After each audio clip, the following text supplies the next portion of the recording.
Halo Sobat Podcast Haluan, bertemu lagi kita kali ini. Kali ini kita kedatangan bintang tamu yang cukup spesial, pegiat sepak bola Sumatera Barat, yaitu Bang Deddy Umar yang biasa disapa oleh warga sepak bola Kota Padang dengan Bang DU. Halo Bang DU, apa kabar Bang? Alhamdulillah sehat. Sehat gitu Bang ya. Kalau berbicara tentang Bang DU kita ya, ini salah satunya dulu pelatih PPLP Sumbar gitu Pak ya. Kalau untuk soal anak didik jangan disebut lah ya. Ada Aziz nih yang terakhir ya, dipanggil timnas, Fadila Nurrahman, terus si Iqbal Kudu, dan banyak lagi nanti Bang. Siapa lagi itu gitu? Ihsanul Zikra, ya. Nabila Syura, Nabila Pari. Oke Bang, ini udah kaleng-kaleng lagi di level mereka Pak ya. Iya. Ini apa rahasianya nih Bang? Untuk jadi pelatih bisa menciptakan pemain-pemain bertalenta itu Bang. Yang pertama terima kasih atas undangannya menghadiri Prokes Jaluan. Ini saya dulu teringat pesan Pak Enbar Labus ketika kita di PPLP. Jadi beliau berpesan kunci sebuah tim sukses itu adalah kita awalnya dari talent scouting. Jadi kalau kita talent scouting betul-betul dapat pemain yang bagus, ini akan berefek ke prestasi. Nah, makanya ketika talent scouting kita betul-betul serius. Dan saya dulu ketika melatih di PPLP, saya setiap ada turnamen saya datang. Kalau istilah saprinya belusukan ya. Belusukan. Kita belusukan, terus kita pantau pemain bertanding. Ini bukan satu kali aja. Mereka harus kita lihat berkali-kali. Karena gini, ketika mereka kita lihat sekali, itu kan ada lawannya lemah atau ringan. Nah, mereka enak pegang bola. Nah, belum lihat bagaimana pemain ini ditekan.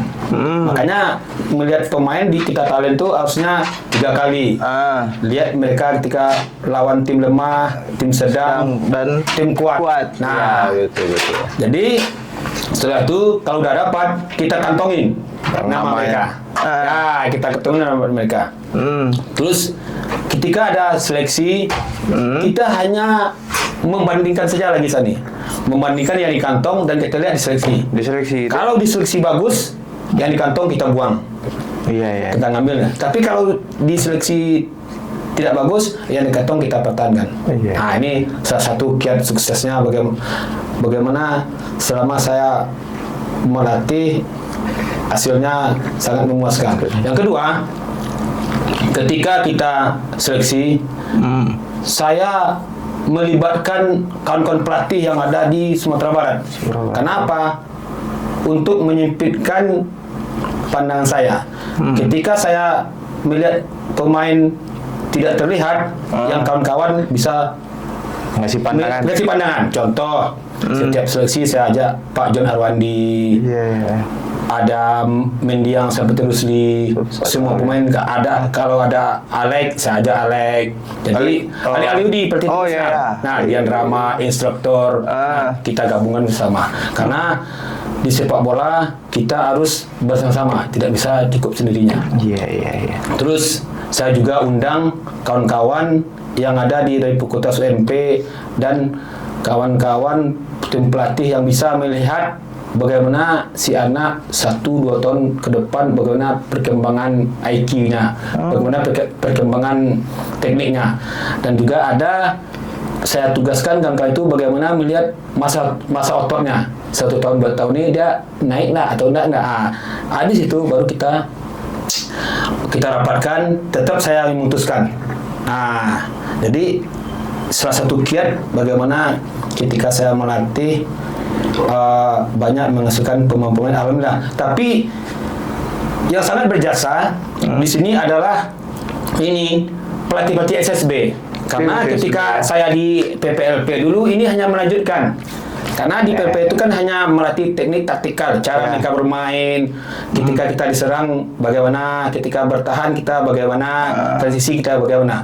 Dan yang sangat berjasa adalah kawan-kawan pelatih di SSB. Mereka yang membentuk dasar mereka, kedisiplinan mereka. Bahkan pelatih SSB memasangkan sepatu juga mereka.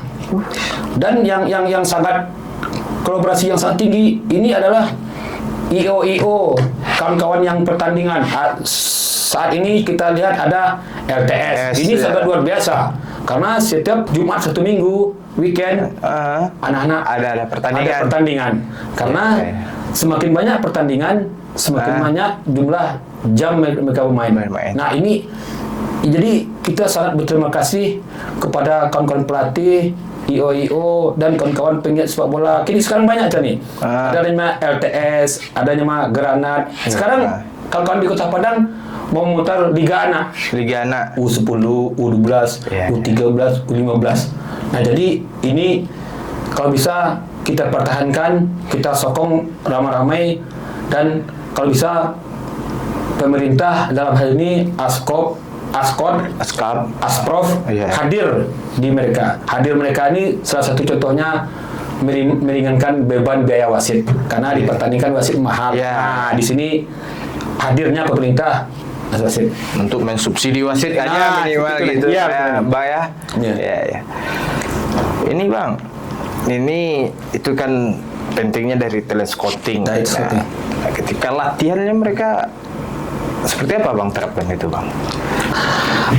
Begini, karena kalau talent scouting bagus, bisa kita yang pertama kita lihat itu adalah si pemain dalam pengambil keputusan. Decision making, termasuk decision making termasuk dengan intelligence mereka. Karena kalau pemain pintar, satu kita kasih 5 bisa diterjemahkan ya. Bisa 5 terjemahkan dan mereka kembangkan.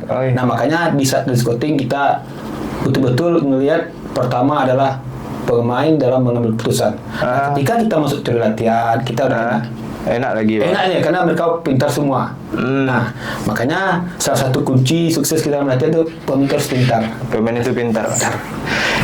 Karena di sepak bola itu pemain semuanya atau olahraga lah, itu atlet itu semuanya rata-rata mereka pintar. Pintar. Cuman karena di bola itu kadang mereka udah capek latihan, mereka malas lagi. Belajarnya gitu ya. Pernah dulu waktu masih PPLP itu di SMA 5, ada pemain namanya kalau salah saya Danang, sekarang dia kuliah di UGM. Dia ketika tes IQ seluruh SMA 5, dia ranking pertama. IQ-nya di atas rata. Jadi artinya olahragawan harus pintar. Contoh sepak bola. Per detik mereka harus memutuskan mau dioper, mau syuting, atau di bawah. Iya. Nah, kalau di dalam pertandingan mereka rapat dulu tentu tidak bisa. Artinya per detik mereka harus memikirkan keputusan. Nah, makanya disinilah yang pentingnya seorang pemain harus olahraga memang pintar. Mungkin di sekolah itu mereka habis latihan, malasnya ya kan. Tapi kalau pintarnya semua olahraga rata-rata mereka pintar. Termasuk pemain bola. Mungkin mereka itu kurang secara akademik, tapi bukan berarti mereka itu IQ-nya rendah. Begitu kan, Pak ya? Kalau kita lihat tentunya Steven Gerrard itu dia memiliki pendidikan yang tinggi juga kan, buktinya hebat itu. Nah, ini kalau Abang melihat untuk perkembangan usia sepak bola muda di Sumatera Barat gimana, Bang? Saat ini kalau kita melihat perkembangan sepak bola Sumatera Barat, alhamdulillah ini sangat menggembirakan. Ini udah banyak LTS. Dengan banyak LTS, kita lihat berapa tahun kebelakangan. Usia 15, PSP pernah juara nasional. Iya, tahun berapa gitu, Bang? Lupa ya. Tahun 2020 atau 21. Iya, PSP juara. Habis itu disusul Josal U15. Juara nasional juga usia 15. Nah, Perskopa 2 kali juara 17, runner up. Nah, ini menandakan bahwasanya perkembangan sepak bola usia muda Sumatera Barat, usia di Sumatera Barat sangat menggembirakan. Nah, ini tentu kedepannya kita tingkatkan lagi. Kebetulan Asprov kan hari ini kan hanya PLT. PLT. Mudah-mudahan besok terpilih yang baru, sepak bola Sumbar akan semakin berlari dengan cepat, karena kita lihat sepak bola Sumbar hari ini sungguh sangat luar biasa kompetisi muda yang ada di Sumatera Barat. Kita ucapkan juga lah terima kasih kepada IO atau operator-operator yang menggelar turnamen gitu Bang ya. Kebanyakan pemain muda gitu ya, rata-rata itulah penyakit pemain sepak bola di Sumbar ataupun di Indonesia. Ketika muda mereka melejit, setelah kan rata-rata akhirnya hilang. Nah, menurut Abang itu apa yang terjadi itu, Bang? Mungkin ini salah satu termasuk pengawasan kita bersama. Artinya kita pemain kita yang mau berkembang udah melejit, tetap pelatih, pengawasan orang tua, walaupun mereka profesional, tetap kita beri mereka pandangan bahwasanya di sepak bola adalah siapa yang siap, siapa yang bekerja keras, siapa yang sehat badan. Kenapa? Ketika kita katakanlah dari tim nasional, ketika kita balik di klub, kita berleha-leha lagi. Ini sepak bola tuh saat ini dan harus kita bekerja keras lagi. Tapi kalau hanya mengandalkan masa lalu, saya bekas tim nasional, susah. Pemain timnas dulu ya, tapi usia muda. Jangan berpikir sudah itu kita si pemain boleh berleha-leha, kondisinya akan fit gitu Bang ya. Banyak pemain yang kayak gitu Bang. Contoh seorang Haaland, Haaland itu mungkin waktu 24 jam tidak cukup bagi Haaland. Kalau bisa tambah waktu 2 kali 26 jam. Kita lihat Haaland. Pagi latihan, siang istirahat, latihan lagi, sore latihan lagi. Bahkan malam gym. Nah, ini seorang Haaland, udah kelas dunia. Betul-betul menjaga prestasi mereka. Karena kondisi tidak fit, tentu klub tidak akan mau lagi mengontrak kita. Nah, jadi bagi pemain-pemain muda yang ada di Sumatera Barat, Indonesia, ini kita harus mencontoh bagaimana seorang Lionel Messi aja, Cristiano Ronaldo, latihannya tidak cukup hanya 2 kali, kadang 5 kali sehari, dan mereka pun jaga pola makanan, pola tidur. Nah, ini yang perlu pemain muda kita contoh gitu, mencontohnya. Jadi jangan mentang-mentang sudah dipanggil timnas muda, terus abai latihan gitu Bang ya. Karena kuncinya seorang atlet atau pemain sepak bola itu di latihan yang terjaga. Kalau berbicara tentang usia pembinaan usia muda ini Bang ya, ini kadang saya riskan juga nih Bang. Harusnya ketika untuk level U10, U12 dan 15 tuh harusnya mereka itu menikmati pertandingan dan mengeluarkan bakatnya gitu Bang, di mana kita bisa melihat si pemain itu sebenarnya. Ini terkadang saya melihat gitu Bang, si pelatih SSB itu memaksakan ketika pertandingan untuk meraih kemenangan apapun lah gitu cara solusinya. Misalnya di dalam tim SSB itu contoh kita U11 nih yang itu mereka memiliki 15 pemain demi mengejarkan kemenangan, pemain yang itu aja. Gitu. Apakah di usia pembinaan itu tuh paling penting bagi SSB itu prestasi atau si pemain bisa mendapatkan jatah jam bermain yang sama, Bang? Itu perlu kita dudukkan juga gitu, Bang. Iya, betul. Jadi gini, usia 10 itu adalah usia mereka mencari jati diri mereka. Kita harus membuat mereka senang.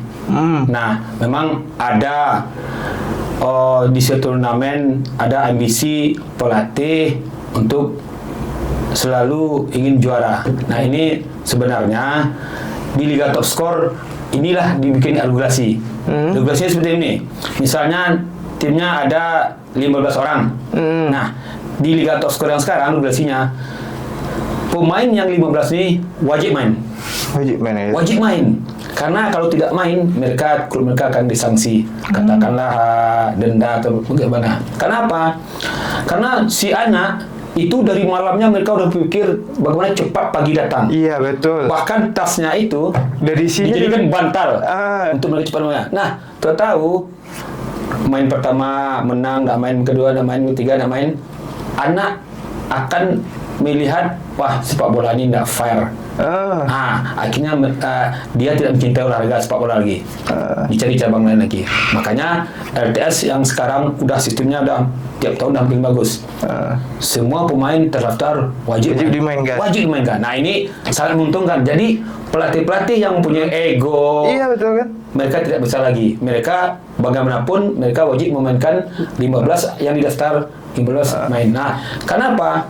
Karena kita dengan anak-anak sering bermain, kita bisa kan mengevaluasi sejauh mana anak-anak ini perkembangannya dan sejauh mana juga ilmu kita didapat oleh anak-anak. Jadi kita ada 2 anak si pemain dapat melihat kemampuannya, si pelatih juga bisa juga melihat bagaimana sejauh mana kemampuan ilmu yang mereka dapatkan dan kasih ke anak gitu. Bang, jadi intinya nih Bang, kalau menurut pendapat Abang untuk level pembina nih Bang ya, itu mana paling penting? Prestasi bagi si tim atau dia berhasil menciptakan pemain-pemain yang berkualitas Bang? Tujuan di SSB ini adalah kita bagaimana menciptakan pemain-pemain yang bisa nanti di level elit. Elit itu contohnya di Liga 1 dan muara terakhirnya di tim nasional. Sama kita dulu waktu kita di PPLP, ini digarisbawahi di Kemenpora bahwasanya Kemenpora tidak melihat tim itu juara.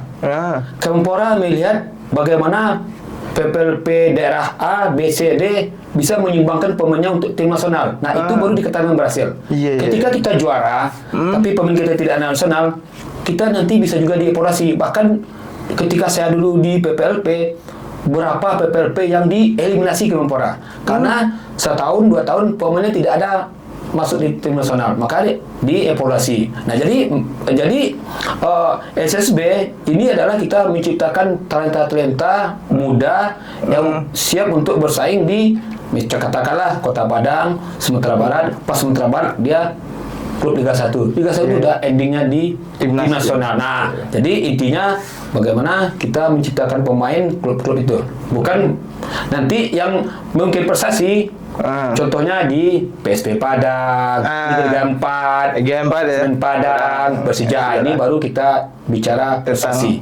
Ya, kalau di SSB, di under itu kita bagaimana menciptakan anak di lapangan dan mereka juga kita ciptakan berprestasi di luar lapangan, diterima di masyarakat banyak. Contohnya ketika mereka di karyawan bekerja, kan di sepak bola itu kan ada 11 kepala. 11 ide, 11 pemikiran. Nah, ini ya yang disatukan. Nah, ini bagaimana nanti si anak ini mempelajari, kalau ini karakternya, ini cara mengatasinya. Kalau ini, jadi di sepak bola itu kita ajarkan anak berprestasi di lapangan dan berprestasi di luar lapangan, diterima di masyarakat ketika mereka tidak lagi bermain sepak bola.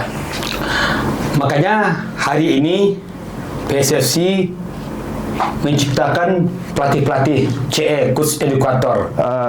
Artinya fondasi sepak bola kita adalah SDM pelatih. Makanya 2 tahun belakang PSSI bagaimana menciptakan pelatih-pelatih yang berkualitas.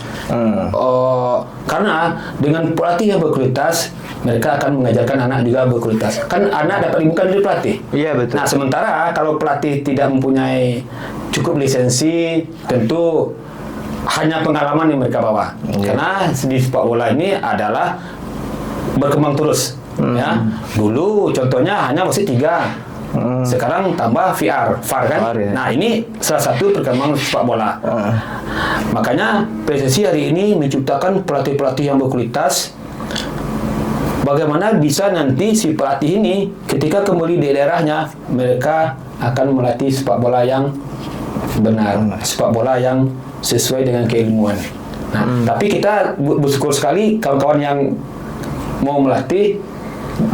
Karena di kampus kan banyak nggak pakai lisen. Kan bukan marahin, kita patut syukur. Kenapa? Mereka mau melatih anak kemerdekaan kita berlatih, terhindar dari kumpul-kumpul, habis kumpul merokok. Nah, kita patut syukuri. Nah, di sisi lain karena keilmuan tadi kan, itu gunanya PSSI menciptakan banyak. Hari ini di Padang ada namanya lisensi D, lagi berjalan. Nah ini kawan-kawan yang ilmu sepak bola yang ingin menjadi pelatih dikasih keilmuan sepak bola. Mudah-mudahan dengan 2 tahun, 3 tahun, 5 tahun yang akan datang, sepak bola Indonesia akan bisa bersaing di level Asia dan dunia. Nih Bang, kalau kita berbicara tentang sepak bola Sumatera Barat, itu tidak terlepas dari tim kebanggaan Rantamina, itu Semen Padang FC nih Bang. Walaupun sekarang bisa dikatakan terdegradasi atau terpuruk musim lalu sehingga terdegradasi ke Liga 2, tapi kalau kita lihat sekarang mereka lagi persiapan, pemain yang didatangkan pun kelas elit lah. Menurut Abang gimana melihat tim Semen Padang Abang? Kita patut apresiasi ini presiden klub dan jajarannya. Mereka ingin Semen Padang tidak lama-lama di Liga 2. Terbukti mereka rekrutmennya bukan gang kaleng. Salah satu rekrut anyarnya adalah Neil Maizar. Kita tahu, ya, kita tidak bisa bicarakan lagi kurikulum vitae-nya Bang Neil Maizar. Udah panjang. Nah, dari sana kita lihat susunan pemainnya itu, pelatih, pemain. Nah, hari ini kemarin saya baca ini datang lagi Stefano Lillipali. Nah, kita pasti tidak akan bisa ngomong lagi Stefano Lillipali. Kita udah tahu dia mantan tim nasional. Tentu ini kita harapkan manajemen baru, pelatih baru, skot baru, Semen Padang bisa berprestasi lagi sesuai target juara Liga 1. Kita doakan bersama. Kenapa? Ketika Semen Padang juara Liga 1, kita punya rumah baru. Alhamdulillah, berkat Pak Andre Rosiade, mudah-mudahan Stadion Gora Salim cepat selesai. Kita Semen Padang berumah baru lagi di Liga 1. Saya sangat yakin dan percaya mudah-mudahan masuk Liga 1. Kita doakan bersama. Kalau melihat sekarang rekrutannya jalan itu terbuka lebar. Untuk kembali ke Liga 1 gitu Bang. Banyak kritikan nih Bang. Kalau pandangan Abang aja nih ya, Bang juga sebagai mantan pemain bola dan pelatih sepak bola. Karena rata-rata orang ngomong, walaupun sudah punya nama, tapi kan sudah afkir, sudah tua, kayak Lillipali, Esteban Vizcara, Iliano Saposevic, siapa lagi gitu kan, banyak si M. Rahmat, rata-rata si Nofri juga kan, rata-rata kan sudah tua, sudah tidak masa prime lagi. Nah, menurut Abang gimana itu Bang, pemain-pemain tua yang direkrut? Ya, ini kalau saya berbicara tentang kepelatihan, seorang pemain yang diambil sama Neil Maizar itu ada tujuannya. Ya, ada tujuannya. Bisa jadi mereka mengambil pemain yang katakanlah udah pengalaman, saya Eskevara, Lillipali, ada berapa orang. Nah, kita lihat di bawahnya. Ini juga masih juga pemain segar. Ada David Maulana, ada Bagas, ya, Alwi Slamet. Ada Alwi Slamet. Nah, ini mungkin seorang Neil Maizar udah menghitung, udah mengkali-kalikan komposisi timnya. Nah, jadi kita lihat mereka bekerja aja. Karena kalau pandang saya, setiap pemain yang direkrut di Bang Neil Maizar, Coach Neil Maizar, ini punya tujuan dan pasti udah dikali-kalikannya. Tentu dalam sebuah tim tidak bisa semua pemain muda. Kalau semua pemain muda, ini berbahaya juga Pak ya. Siapa yang ketika ada terjadi masalah di lapangan, siapa yang mengontrol pemain muda lagi? Bisa jadi salah satunya diambil Esteban Vizcara atau Lillipali. Nah, inilah bisa menenangkan adik-adiknya. Dan ketika mereka main atau berjuang di tempat lain, pemain itu ada pemain tim A itu mungkin ada bintang. Nah, di Semen Padang mereka juga bilang kita punya bintang tim nasional juga, Lillipali. Nah, akhirnya mental mereka naik. Nah, ini makanya saya bilang dari awal, bisa jadi Coach Neil Maizar udah ada hitungan kali-kalinya kenapa si A si B ditarik. Ini pandang saya. Oke, saya juga sepakat gitu Bang. Setiap pelatih ketika mengambil pemain, dia sudah punya tujuannya gitu. tak mungkin lah seorang level Neil Maizer yang sudah AFC Pro dan mantan pelatih timnas yang juga membawa Semen Padang juara IPL gitu bayang itu sehingga mendapat 1 bintang asal-asalan lah mendatangkan pemain kan. Mungkin lah walaupun mereka sudah tua pasti ada tujuan dan nilai yang diambilnya. Itu kan saya pun bingung nih kan. Mereka nih kita lihat di medsos, wah, ya datangkan pemain sudah punya nama tuh, cuman lihat umurnya. Udah 38, 40 ya. Bahkan si Vizcara sama main sama 2 asistennya kan, si Hengki sama Nur Iskandar. Nah, itu. Tapi masih diambil ya kan. Wah, ini pelatih asal-asalan. Kayaknya ini para pecinta Lapau kan. Lapau sekarang ini udah beda. Lapau ya. Otak Lapaunya sekarang kan udah beda. Kalau kita dulu otak Lapau di Kadai kan, kalau sekarang otak Lapaunya kan di Medsos. Iya, Medsos. Ya kan. Bisa Bang lihat sendiri kan itu. Ini juga pencerahan bagi para pecinta Semen Padang nih gitu. Bisa dikatakan sejauh yang saya ketahui Bang, mungkin kalau salah bisa Bang tambahkan. Ini Bang salah satu pelatih yang sukses membawa PPLP Sumbar juara Popnas. Gitu Bang ya. Juara PPL di tahun berapa dulu tuh Bang, tingkat Sumatera yang Popnas gitu Bang? Waktu Porwil tuh. Iya, Porwil. Porwil di Pekanbaru, saya lupa ini ya. 2020 lupa ya, lupa saya lupa. Itu kalau kita Porwil tuh ada materinya Iqbal, Kanu Helmiawan itu terumah itu. Dan terakhir di Palembang Perunggu Popnas gitu ya. 2023 kalau nggak salah. Oke. Berarti sudah cukup banyak juga lah prestasi gitu Pak ya. Terakhir membawa tim PPLP Pon Sumbar dan apa tim Padang Panjang nih ke PSPP. Ya, PSPP. Tragis juga gitu Bang ya. Kalau bisa diceritakan sedikit PPLP itu ketika nasional gimana tuh Bang? Yang mana? Yang PSPP. ketika PSPP ketika di tingkat nasional kan kabarnya benar nggak sih dicurangi atau gimana apa itu Bang? Menurut pandangan Abang aja ketika itu kan sempat heboh juga. Di sepak bola nasional itu kan kita harus persiapkan diri tim sebaik mungkin. Karena apa? Karena kalau di pertandingan kita tidak bisa menyalahkan siapa-siapa. Kita harus koreksi tim juga kita. Jadi artinya curang itu biar Tuhan aja yang tahu. Iya, Tuhan aja ya Bang ya. Jadi mungkin kalau pandangan saya bisa jadi lawan lebih siap daripada kita. Nah, tentu ini yang kita bagi tim-tim Sumbar, kita kan udah tahu pasaran di Liga 4. Nah, untuk musim kompetisi besok, kita harus berbenah lagi. Nah, masalah teknis itu bukan urusan kita. Kita bagaimana nanti, kalau kita bicara panjang lebar masa tenis, kapan kita bentuk tim? Iya. Nah, jadi kita bagi tim-tim Sumbar kita udah tahu level di Liga 4 nasional ini seperti ini. Level pemainnya seperti ini. Nah, kita bagaimana ke depannya kita siapkan tim kita untuk bermain di atas mereka. Bagaimana kita menyiapkan tim, mencari pemain, talent scouting pemain, tentu tidak cukup itu aja. Tentu juga ada sokongan dana.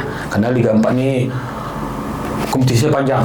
Kalau saya dari Sumbar sampai Sumbar aja ada sekitar kurang lebih 2 bulan sampai Indonesia. Ini butuh biaya yang sangat besar.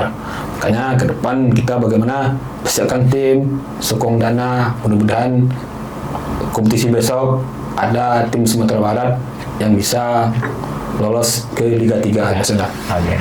Demikianlah bincang-bincang kita Bang. Mungkin mudah-mudahan ada manfaat bagi para penggiat sepak bola Kota Padang dan saudara untuk level muda gitu Bang. Terima kasih banyak Bang atas waktunya Bang. Siap. Sama nih. Sip. Oke, sahabat podcast haluan, demikianlah bincang-bincang santai kita dengan Bang Deddy Umar, salah satu penggiat sepak bola Sumatera Barat. Sampai jumpa di podcast selanjutnya.